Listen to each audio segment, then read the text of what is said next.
So let's start. You've already introduced myself, so no need to go through this again. As you mentioned, my main activity is being a space investor. So I run something called E2MC. You've just heard Rick, who runs a space fund. So this is a similar concept, a purely space-focused venture fund focusing on the early stage, investing globally. I'm based in Europe. I got two partners based in the US. We've so far invested about 15 companies, which is about 2/3 US and then 1/3 in the rest of the world.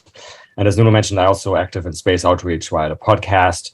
The book, which you've pronounced very well, the German name, Nuno, but it is coming out in English very soon, this year still.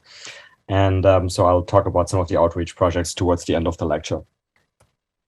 Right, but I'm here to talk about the space economy, so I'm going to try to do this best as I can in about 25 minutes, which is no mean feat because fortunately there's more and more going on in the space economy. It's getting more and more difficult to summarize that in such a brief time.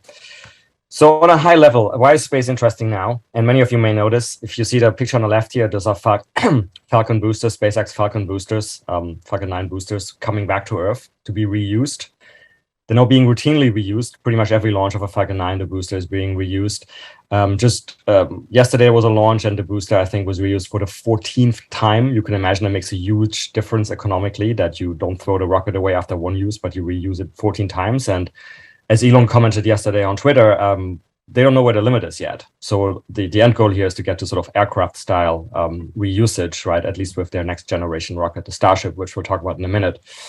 So dramatic cost decreases on launch costs, but actually it's dramatic cost decreases also in other space components and entire satellites, and we'll talk about that soon too. And because of this, the space economy is projected by various people to grow to trillions of dollars in size and global revenues over the next few decades. So yeah, space launch costs until very recently, and to some extent still today, if you use so-called legacy rockets. I think this is an Atlas V here on the left. You're very often looking at something like $8,000 to $10,000 of kilogram mass to low Earth orbit. Low Earth orbit is where, for example, the International Space Station is. In the middle, again, you have the SpaceX Falcon here. It's 2 boosters landing. So this was a so-called Falcon Heavy. What actually is the more common version is a Falcon 9.